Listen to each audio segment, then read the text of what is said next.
Hello everyone, welcome to another video with Ryan Bokwell, author of RDB Reviews. Ryan writes a film blog every couple of days where he uploads his opinion on things he's been watching.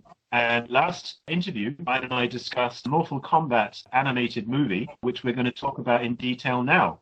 So this is called Mortal Kombat Legends, Scorpion's Revenge, movie review by Ryan Bokwell. You can take it from here.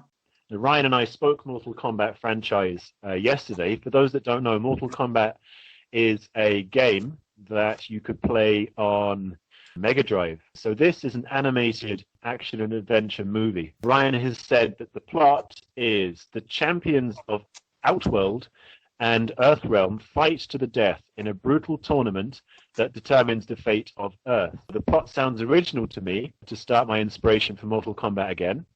This film is a disappointing mess of a movie. That's a shame. Let's talk about the pros, though. Ryan says the animation is in the same style as the DC animated movies, but that's okay. Scorpion was a badass in this film. The fights themselves are very bloody, violent, and gory as hell. The voice actor they chose was really good, as Johnny Cage, and this film might not be in the right age limit for kids or families to watch. The negatives: the pacing went too fast, and the whole thing seems rushed. The supporting characters are underdeveloped, and the ending of the film to me felt a bit disappointing and forgettable, which I will not spoil. Very good, Ryan. Thank you. Okay, so it sounds like, once again, you were hoping for more, but you were left disappointed, Ryan. Well, yeah, but like you said, what you just read, I've been excommunicated out of the Mortal Kombat franchise for a long time. I said the animated show they did, I think until like the early 2000s. This was like years ago when I was a kid. But since then, I never watched anything in terms of Mortal Kombat until this movie. So you haven't been in the world of Mortal Kombat for a while, and you were hoping, like you say in your review, to kickstart your inspiration for Mortal Kombat again. Is it worth watching, or is it not worth your time? Yes, it is worth your time.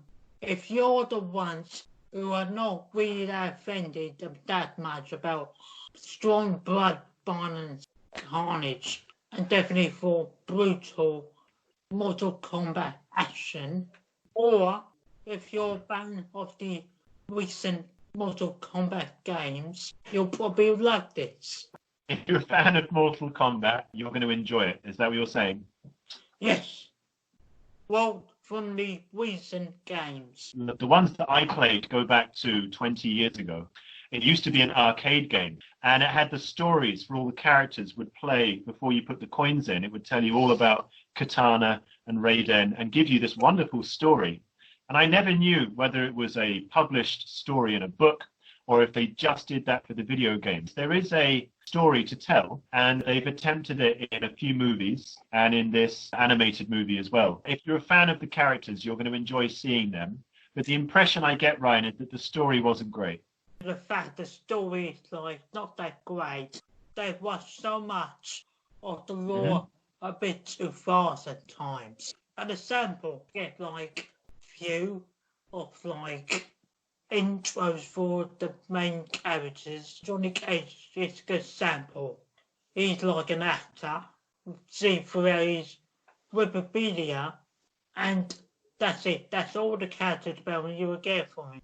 Like Scorpion, the main antagonist in it, always wanted to just enter this tournament in order to get revenge for his loss of his family. It's a really dark story. When you're a little kid, you just think, wow, I want more of that. So, yeah, it's a shame that they didn't develop the backstories too much. It mentioned Scorpion's revenge in the title. So you were just talking about Scorpion losing his whole family. Is that a good storyline? Well, yes, because like definitely because he's the most character that was focused on the most. So he's kind of like the Wolverine of the story. He's the one that we're paying attention to. He's the character that we care about. Correct. Thank you. And everyone else is like supportive players. When they do this kind of thing, they're just ticking boxes. I remember talking about the Resident Evil movies with friends because we were big fans. And we were joking that even if they had a mug with a character's name written on it, that was enough. Just to reference a character was enough for the fans, the fanboys. You do want it to work for an audience that doesn't know anything about the source material as well. So it sounds like, Ryan, this is a good watch for people who know everything about Mortal Kombat already. But if you don't know about it, it was a missed opportunity. Correct. You got a nail on the head there. Thank you. I try. Viewable on. We haven't talked about this yet, actually. And if I have a look at your review, you say at the end that you recommend this film to those who are fans of Mortal Kombat. Can you tell us where we might see this film, Ryan? If anyone is listening and they're interested. It's one of those other straight-to-DVD animated features. So they can just watch out there, not a cinema, but do home videos with it. Right. We've been talking about streaming a lot recently, but this is one that you have to buy on DVD, and it might be possible to rent it from somewhere, but you have it on DVD. Yeah, DVD or Blu-ray. This was posted by Ryan on the 1st of May on his RDB reviews page. The page doesn't actually show the date of the post when you're scrolling. It tells you when you click on the actual link. So what I will do is put a link to the actual review. Please like and subscribe channel and our videos. Ryan and I will be posting videos quite regularly.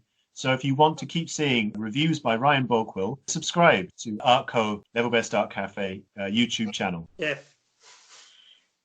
that's good. And the next one what we might talk about is new Netflix original film starring Chris Hemsworth. Okay, I am just going to track that down. We're going to talk about a film called Extraction starring Chris Hemsworth, which Ryan posted on the 27th of April. I'll just show people a post that Ryan has done. A very brooding looking Chris Hemsworth in military regalia, produced by the Russo brothers. So that's a good in if you're already a fan. Okay, Ryan says that the genre is action and adventure, drama, mystery, and suspense. So that's a lot to go with already. It's directed by Sam Hargrave, and the story is by Joe Russo, Andy Parks, and Anthony Russo. So the Russo brothers wrote this story. It's based on Ciudad by Andy Parks, Joe Russo, Fernando Leon Gonzalez. The plot: a black market mercenary who has nothing to lose is hired to rescue the kidnapped son of an imprisoned international crime lord. But in the murky underworld of weapons dealers and drug traffickers, an already deadly mission approaches the impossible. That's a lot to take in right there. I might need to read that to myself again. Ryan says, I was looking forward to this film to see how it will go. The film was really good. That's excellent. The pros, and you can see here Ryan's written a lot more pros than cons. The eerie atmosphere of this film worked for the setting of this movie. The action does feel like John Wick a lot. I'm going to assume that's a positive, Ryan, because you put this in the pros. Hemsworth has the believability to carry out his mission, and the Russo brothers have done it again by confidently putting together a really good action-packed movie. The only cons Ryan mentioned that this does get harder to pay attention to what's going on. I mean, when I was reading the plot, you got a little confused myself. You have to follow a lot of the story. You can't sort of go away for a minute and come back and you'll get confused. Yeah. Oh, yeah, it's that. That's a good thing, do you think, that the story is complicated, that you have to figure it out? Yeah, it does. I think definitely for those. Would you say it would bore people? At certain moments it does, but when the action started to kick off a bit, it got better because of that. Because you mentioned it's action-packed, it's the Russo brothers, so I would be surprised if it's boring. However, it does sound like it's based very much in the real world, dealing with quite real-world issues.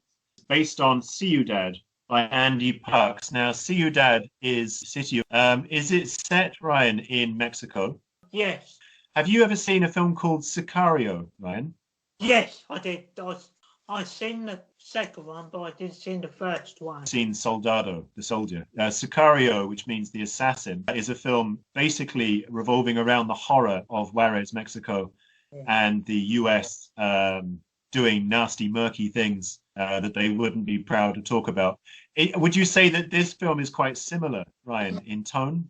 Yes, it's very similar in tone, but a lot grittier.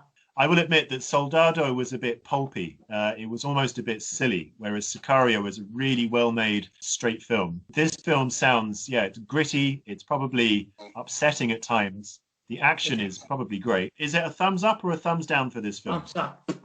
That's good to know. Yeah, you have praised it a lot. And I suppose the boring bits or the confusing bits, maybe if you watch it a second time, or if anyone watches it for a second time, it's one of those films, it sounds like, where you will find different things to pay attention to every time you watch it. So that's good. I think that's a good thing. How did you see this film? On Netflix. When did this film come out? Very recent? Yes, it's very recent. Was it straight to Netflix? Do you think it was going to have a cinema release? I would expect it would want that, but maybe it didn't get a cinema release because of the COVID-19. Correct. Probably everyone now they just want to get their films onto digital. You were making a point, Ryan, when we were talking about Trolls World Tour, that Hollywood will be paying attention to how successful streaming sites are doing with feature movies, and that maybe by the end of this global crisis we're in, Hollywood will have realized that there's another way to do things, which is to just put things online and not go through the cinema chain. That'll be interesting to see. But other people, they're going to think in their dumb heads, say, it's going to kill cinema. My answer today is, what do you expect them to do now? You know, the James Bond film, this is old news now, but they knocked the release for that back to Christmas, didn't they? Yeah. Because they didn't want to lose out on the box office. For a lot of films doing that, they're either not coming out at all until all this is done, or, like we've just spoken about with Extraction, they're putting it straight to streaming. Yeah, and also they talk about their Warner Brothers Scoob, as in the Scooby-Doo movie. Okay. They might also that joining digital platforms as well. Like New Mutants, now that's on Amazon Prime. But the only bad things about that one is you have to pre-order it. But also, big other ones like, for example, Mulan or Black Widow or Wonder Woman 1984. When they get to that, closer to their actual release dates, wherever they meant to, if it get closer to that time of those films being released in cinema, just in terms of how much this pandemic is going on, they will probably have to force their hand on no choice but to release them digitally. Or say for lower movies, which people could be like, well, this is not doing well on the box office. So let's just release these lower card films out to home video instead of take a bargain on them. Any filmmaker that is used to having all of the cinema to themselves with their big budget summer blockbusters, those films will now have to compete with everything else that's going on in the streaming world. So if you say a low budget movie can now compete if they're all appearing on the same streaming service. We'll have to see how that goes. Yeah, which is amazing to me. I think we've covered Mortal Kombat Scorpion's Revenge, and we've had a good chat about Extraction, and we've had a good chat about the future of Hollywood. What would you like to talk about next, Ryan? Right. I finally got myself around of watching season 1 of The Mandalorian. Posted this on your reviews page, yeah? Would you rather go into detail about The Mandalorian next week? Which is Southpark season 13. Right, so Ryan has posted Southpark season 13 review, RDB reviews. In our first interview, Ryan and I discussed his review of Southpark season 11. And Ryan does a review of the entire series. So Ryan has posted season 12 and now season 13 review. This is rdbreviews.wordpress.com. This is another of Ryan's throwback reviews, which means he's talking about something that's old now. It's not a new release, but it's something Ryan's interested in now. This is Southpark season 13 from 2009. We went over this in our previous interview, but for those that don't know, Southpark is an animated sitcom and comedy. It's created by Trey Parker and Matt Stone. and they also do the voices. And Ryan has written a plot summary for the entire series. So I'm going to read this now. It says, the 13th series of Trey Parker and Matt Stone's biting satire South Park is highlighted by the Emmy award-winning episode Margaritaville, in which Stan learns about the global financial meltdown, which, again, this is 2009, so that would have just happened. Other notable installments from this run of episodes includes Fish Sticks, remember that one, which mocks the controversy surrounding comedian Carlos Mencia stealing other comics jokes, Fat Beard, where Eric believes Somali pirates are like olden day pirates and runs off to join them. I remember that one as well. That was really playing on the Captain Phillips movie with Tom Hanks at the time. Oh. And the F word, which offers a skewering of political correctness by ending with the official meaning of an offensive epithet for gay people being changed thanks to Emmanuel Lewis. It says, I decided to watch this one on DVD instead of Amazon Prime for a change because the internet went down. It's good that you have options there, Ryan. It says, I ended up not liking this new season of South Park that much. The pros, Ryan says, everyone's voices were still top-notch. The first 5 episodes were the high point of the season, with surreal reinterpretations of pop culture icons like the Jonas Brothers, Mickey Mouse, I remember that one, that's hilarious, the Smurfs, and Kanye West. Cons, not a lot of laughter out of me this season. That's a shame, Ryan. The amount of episodes in this season didn't impress me that much. The parents continued to make stupid decisions, and by the second half, they had lost their energy and felt like their creativity wasn't there. So you're saying Trey Parker and Matt Stone lost their creative edge, do you think? Yeah, because right around the time of, tell me if I'm wrong here. Okay. It's your opinion. Go on. Probably they might be like shopping around the first South Park game. So right around that time, I think by like what you just said, but after the first 5 episodes, which is on disc 1, if you can find it in your local DVD shops or Amazon or eBay, it feels like the creativity just went like soft down a bit. The 13th season, maybe some of the ideas are not as fresh as they once felt. I dip in and out of South Park. I haven't watched any modern episodes. I probably last watched South Park about 4 years ago. But I have a lot of respect for the makers of South Park. I'm sure they are putting out the comedy they think is relevant. They are making fun of what's happening.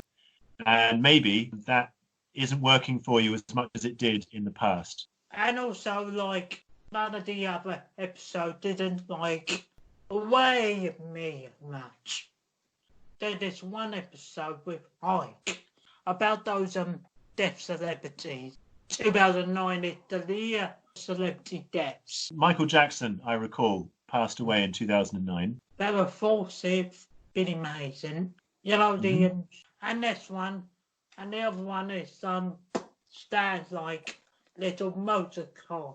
Drives so fast it broke another portal from an alien ship crash landing on Earth. Stolen the space money off of them instead of using it responsibly. I don't recall this episode, but you enjoyed this one.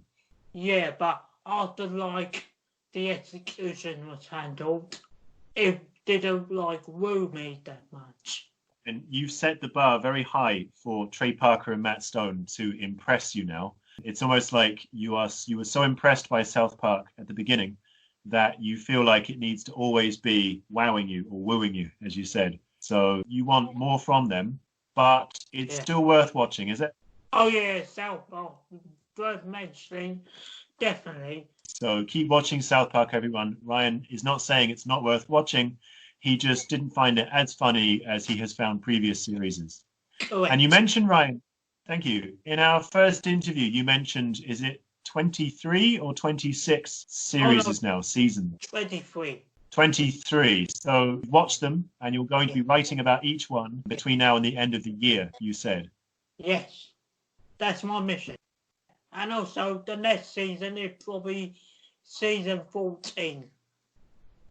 That would make sense. Yeah. All the Southpark kids will probably have to be playing superheroes. Right, because it's getting into the era of the MCU now, isn't it? Yeah. 2010. Yeah. Yeah, you got that right, yeah. Cool. We've covered a lot of good topic today. We're going to talk about The Mandalorian in our next interview. And so Ryan has recently seen The Mandalorian, and he has posted about it on rdbreviews.wordpress.com. Yeah. I'm very excited to hear Ryan's opinion. I don't want to hear it now. I'm very excited to hear Ryan's opinion in our next interview. All right, Ryan, thank you very much. Pleasure talking to you, and we'll speak to you again. Yeah, we'll see you again. See you birthday. We talk about The Mandalorian. Good stuff. Cool, man. See ya.